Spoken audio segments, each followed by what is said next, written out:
Hi guys, I'm Joshua. I am the director of the Blessing Bag program, and today I have with me Phil Calhoun. And Phil is a Roanoke, Virginia native here, and he's also a humanitarian aide who goes across in the Middle East and rough parts of the world, and he is there to help others, basically. So Phil, I've known you for a few years now, and I've seen some of the things that you've done over the last 3 or 4 years over in some of those areas.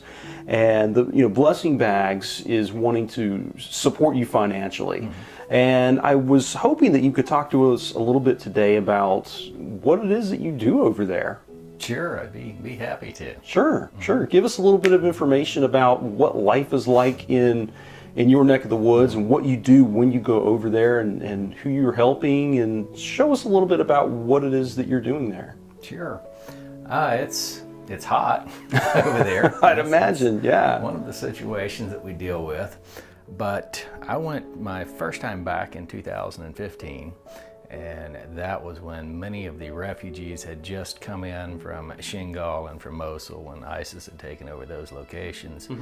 At that time, I was meeting with as many as I could as they come in to the villages where I was located, and basically trying to get information from them that I could share with either other organizations that might come in later to help, or do whatever I could to assist. Information such as any family members that may have been captured, their medical needs, be it minor, if it was something small, I would try to take care of that myself. If not, then I could take them into a hospital there and try to get some assistance for them. And also just their basic needs for food and water. That was a big issue, especially back then, coming in. And so the one village there, I believe it was around 230 houses that I visited. And these were all unfinished homes, no doors, no windows, dirt floors, that kind of thing. Are we talking like a traditional house like you see in the United States, or are we talking like cinder block, or what are we talking? It was cinder block. Okay. And the villager, the people had started building houses, and then when they heard about what was going on, a majority of the villagers all left. Oh, wow. So these houses were vacant, so as the refugees come in, they started moving into these homes. And I believe the most that I had counted in one particular home was 113 refugees that were living in that. Are you serious? 113 people in one little house, one little basically brick hut? So to speak. Yeah, it had two stories and a garage and that kind of stuff. But still, yeah, I mean, it was packed tight, very, very tight. They were sleeping on the roof and so forth, and wherever there was room. But like I say, that was the most that I had seen in one. But it was very common to see 30 to 40 people living in one of these small houses. And during the time that they come in, which would have been in August, the temperatures were around 120, 125 degrees during that time. So at that time, there's obviously no electricity there. There was a well in the village, and later on another organization came in and dug several more wells. But after I had gone through and visited with each family and kind of got an idea of the needs and so forth, I started teaching English to the orphans. That was a big thing for them. And then also with the widows too, those that were willing to come, we would work with them. And from that point, I moved on into the city later, and started going into other villages from the city, and kind of the same thing, figuring out their basic needs and doing what I could to help. And then during the process of moving to the city, I was able to start working with a institute there. So that I was able to get a residency through that, which made it much easier to stay. So when I go back next month, what I'm looking at doing is with the Blessing Bag program, and like what you've been doing here with the bags and the supplies, I would like to get something set up there to take these bags into the hospitals, because the hospitals there don't provide anything other than just the doctors. And so just some basic things that they may need for the ladies, the hygiene products and so forth. And so very excited about that. And you showed me how you put the bags together. So looking forward to doing that. I have quite a few students now that would be very interested in helping with that. So very, very happy about that. I'll be going into the villages and teaching an hour a day in different villages there, and mostly to the orphans or the ones that I would say are the poorest and have the least opportunities.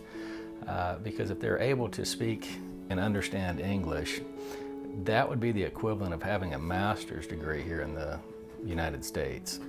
Because there's so many organizations coming in now and everyone needs translators. And along with that, there's 5 different languages that they speak right in that area. Really? So, yes. Oh, wow. So some of the children do speak 3 and 4 of the languages, which is incredible, but some don't. So on occasion, I have to have several different translators go with me to these different areas when I go. But I will be doing that with the English in the villages, and I'll always be checking on their medical needs and their well-being and seeing what I can do to improve that for them. But basically I just want to try to give a little bit of hope to some of these people because they have nothing. Most of them, when they left their hometowns, I mean, it was a moment's notice and they left with their shirts on their back, and that was about it. And so they've really been struggling for a long time. Wow. But, now, one of the things that you were talking about was children. Are there a lot of orphans over there? Are there a lot of kids that have misplaced parents? And if so, have you encountered them? Are you able to help, kids of that nature in need? Or yes, actually, up to date, I've worked with and assisted over 2,000 orphan children at this point, and there is still a lot of them there.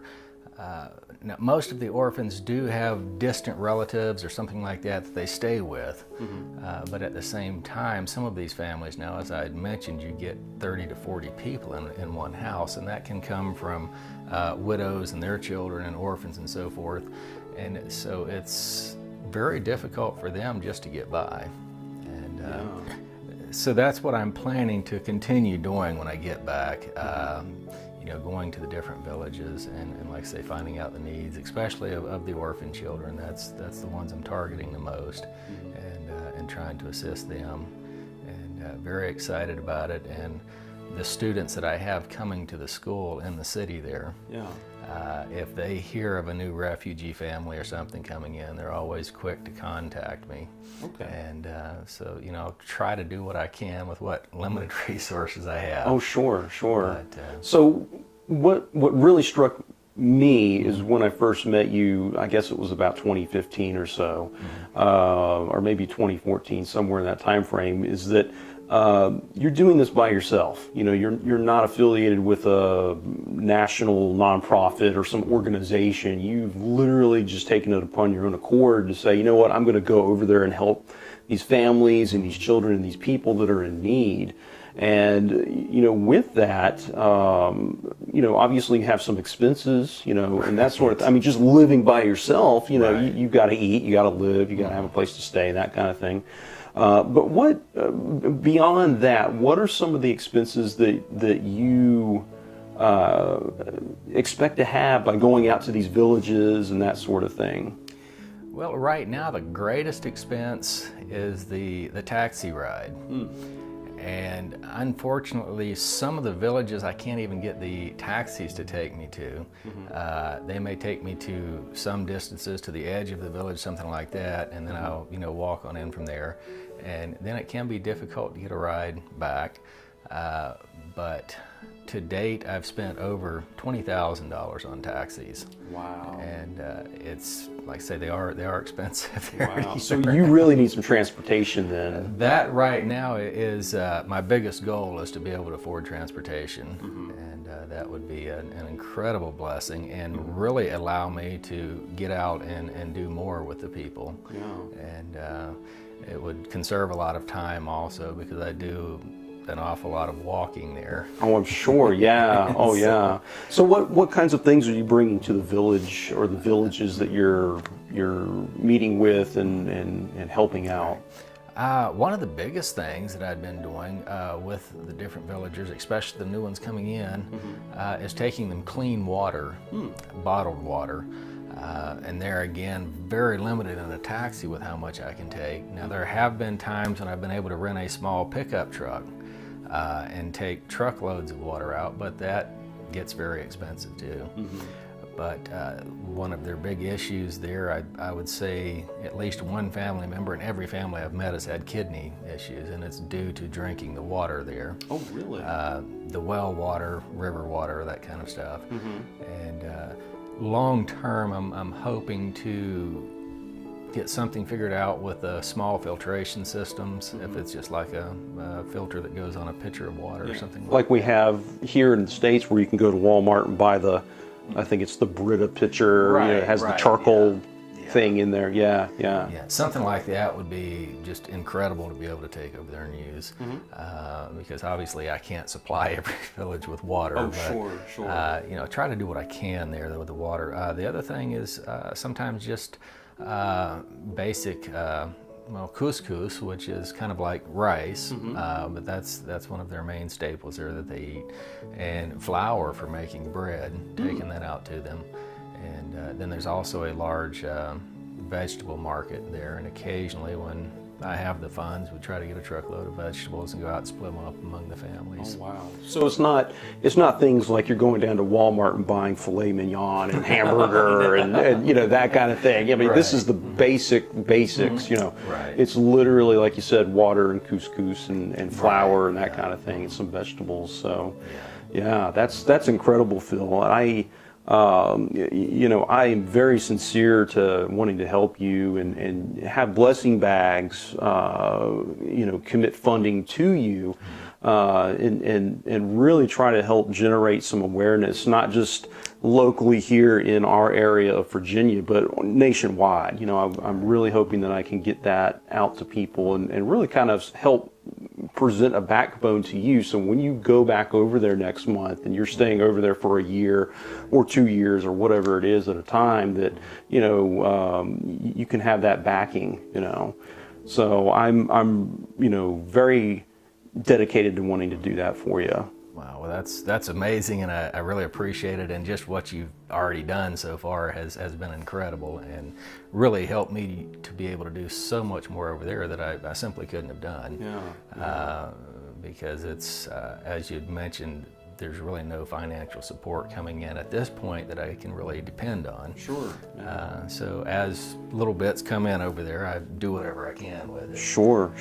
Well, we're more than committed to helping you raise some money here so you can do great works over there. And I'm just very impressed with the things that you're doing and how you've taken this sort of I'm just going to do it mentality, because there's so many people in the world that say, oh, well, somebody else can help them. But you're actually out there doing it, and you're getting your hands dirty, and you're meeting with people, and you're trying to help, families in need and orphans and helping villages and that sort of thing. So with that being said, do you have any final thoughts about what you expect to be doing over there in the next several months, and do you plan on giving us updates on a regular basis so we can kind of see what is actually partaking as you're going out to these villages and areas that are very remote? Right.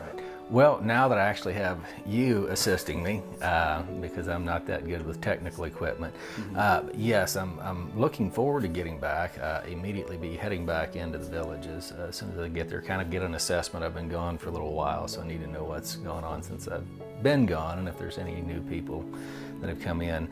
But with that being said, yes, I do hope to be able to get pictures each time I go out.